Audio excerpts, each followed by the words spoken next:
Anak ceria, ibu bahagia.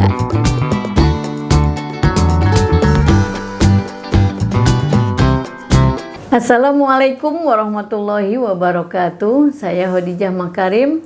Topik kita kali ini adalah perbedaan individual pada anak. Pada kesempatan ini saya ingin sampaikan bahwa di dalam kehidupan sehari-hari ada kecenderungan bahwa di dalam hubungan antara orang tua dan anak itu seringkali orang tua membanding-bandingkan. Ada kecenderungan ya, saya katakan bahwa membandingkan dengan siapa? Bisa jadi membandingkan dengan anak tetangga, bisa jadi dengan anak-anak saudaranya, atau mungkin membandingkan dengan keluarga yang ada di rumah, adik dengan kakaknya dan sebaliknya. Jadi sebetulnya itu kurang bijak karena sesungguhnya setiap anak mempunyai keunikan tersendiri. Ada perbedaan pada setiap anak. Jadi tak ada yang sama kalau kita lihat sekalipun pada anak kembar. Nah, jadi sebetulnya di dalam setiap individu itu baik fisik maupun psikisnya kan sudah berbeda.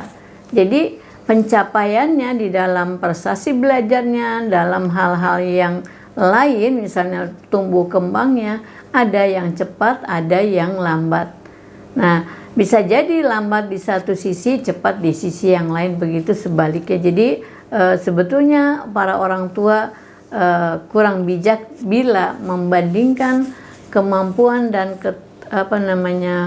potensi anaknya, keterampilan anaknya dengan orang-orang lain, apakah dengan anak tetangga, dengan teman-temannya di sekolah, ataupun dengan saudaranya. Jadi lihat aja individu yang bersangkutan. Jadi kalau misalnya mau membandingkan boleh saja, tetapi sebagai evaluasi sesaat, tetapi bukan membandingkan secara permanen gitu ya, sehingga dijadikan tolok ukur bagi tumbuh kembang anak kita. Misalnya itu yang tidak boleh. Jadi kok si itu lebih cepat berbicara ya, kok anak saya belum. Nah, kalau misalnya untuk proses belajar, pembandingan sesaat, kemudian kita lihat teori dan sebagainya, itu nggak apa-apa ya. Jadi supaya kita tahu di mana nih letak kesalahannya, apakah kita harus melakukan apa, terapi dan sebagainya, ataukah misalnya kita perlu ketemu orang-orang yang ahli di bidangnya misalnya. Nah, baik, selanjutnya kita lihat sekarang perbedaan individual itu dalam hal apa saja ya. Yang pertama dalam hal kognitif. Jadi kognitif itu misalnya kemampuan berpikir logis, kemudian kemampuan untuk memahami konsep, mengingat, itu yang pertama bisa beda dengan antara satu anak dengan yang lain. Yang kedua, kecakapan berbahasa. Nah, ini kaitannya dengan kemampuan berbahasa lisan maupun tulisan. Yang ketiga, perbedaan individual dalam motorik ya, keterampilan yang dimiliki oleh anak dalam hal motoriknya. Kemudian kesiapan belajar ya. Dan yang kelima itu adalah yang kelima adalah perbedaan bakat dan minat. Nah, ini yang seringkali orang tua terjebak ya. Kok anak saya ini nggak bisa ini, anak itu kok bisa. Nah, itu bisa jadi bakatnya berbeda, minatnya berbeda. Kan orang tuanya berbeda, lingkungan yang membesarkannya juga berbeda. Jadi bakat dan minat anak itu sangat dipengaruhi oleh potensi yang dibawa sejak lahir.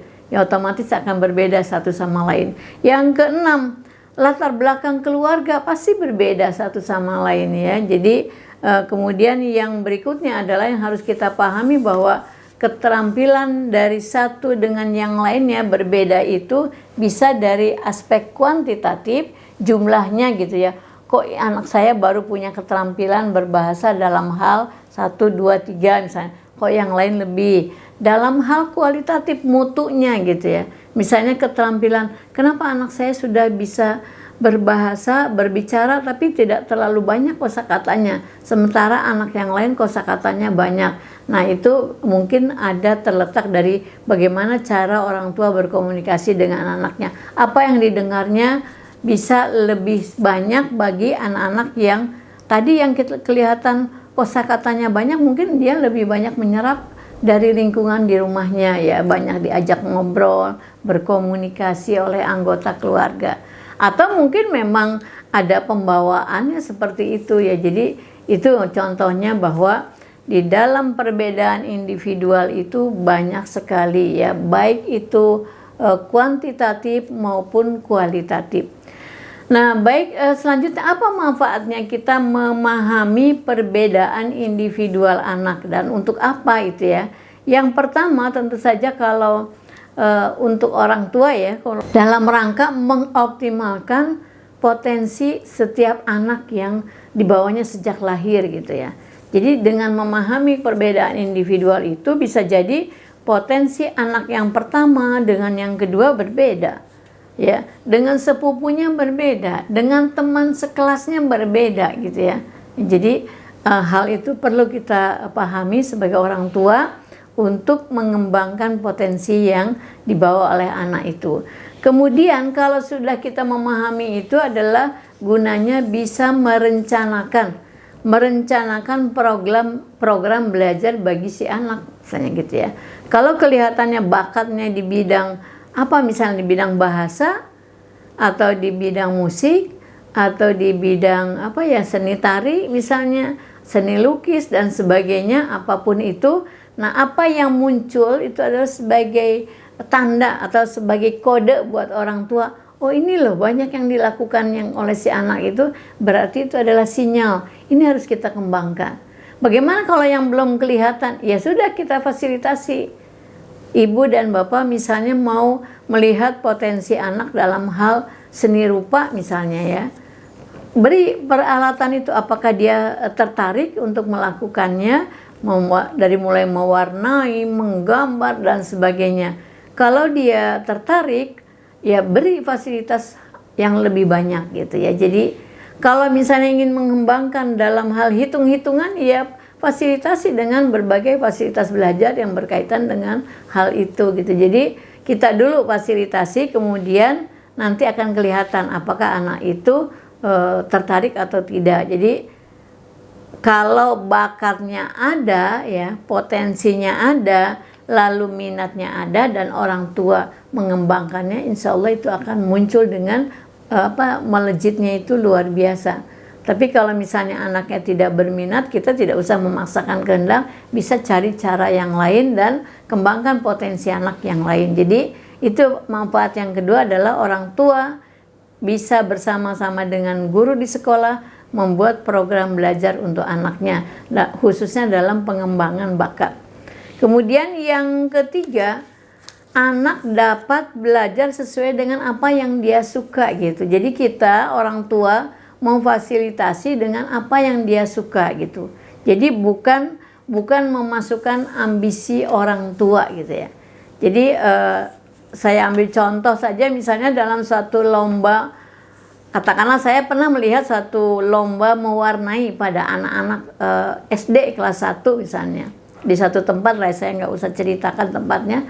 Itu banyak orang-orang tua yang mengelilingi anaknya dengan memberikan petunjuk, kasih warna ini, kasih warna itu dan sebagainya. Padahal lupa dia, orang tuanya itu umurnya sudah di kisaran 30. Anaknya di usia umur di kisaran ada 7 tahun lah ya, kelas 1 SD itu kan 7 tahun. Ya beda dong minat anak 7 tahun terhadap warna dengan orang tua yang umur sudah di angka 30-an. Jadi nggak nyambung gitu. Jadi anak-anak yang nurut sama orang tuanya otomatis nggak dapat prestasi yang bagus dong, karena warnanya itu bisa jadi warna-warna orang tua, warna-warna orang dewasa. Tapi biarkanlah mereka berekspresi sesuai dengan tumbuh kembangnya, sesuai dengan umurnya, sesuai dengan minatnya terhadap warna yang ingin dia gunakan untuk mewarnai gambar itu. Jadi nggak usah dimasuki oleh ambisi orang tua gitu. Nah, jadi begitu juga guru nggak usah memaksakan kehendak pada anak-anak pada saat proses belajar gitu. Biarkan saja mereka mengekspresikan dirinya, ya, mengekspresikan perasaannya dengan penggunaan warna-warna yang sesuai dengan umurnya gitu.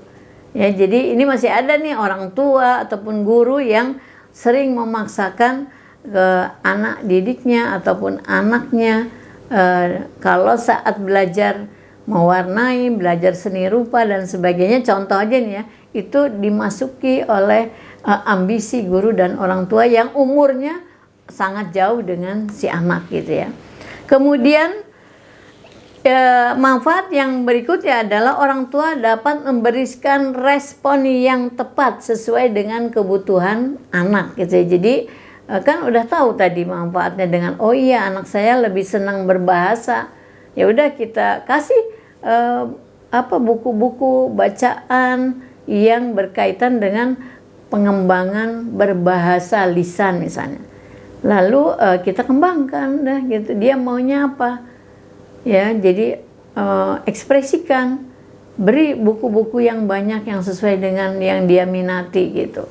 Sebentar dia baca, kalau dia berminat dalam bidang bahasa, dia senang membaca, sebentar dia dibelikan buku baca beres.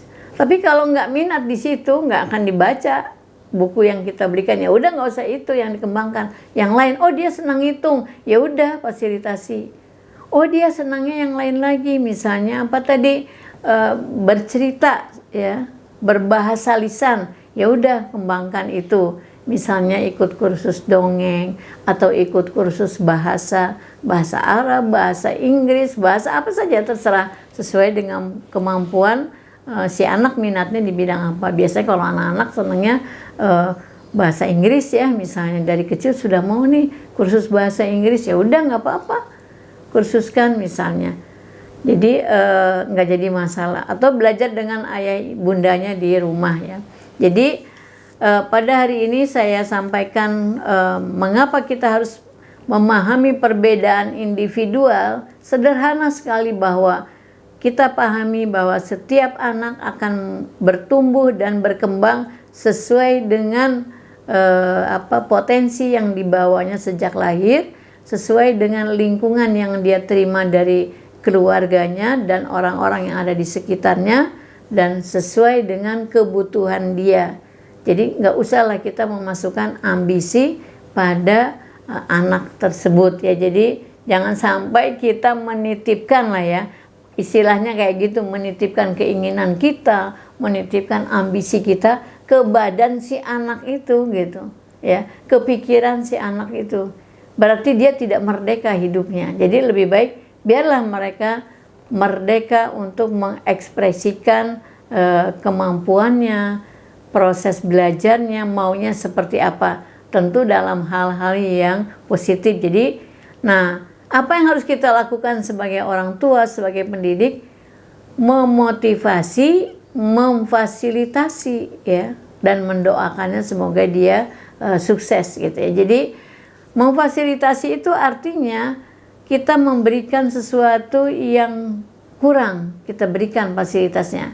Kalau ada yang lebih kita kurangi. Kalau dia keliru kita perbaiki. Jadi dalam bentuk kita memonitor perkembangannya secara bijak gitu. Tidak usah memaksakan kehendak.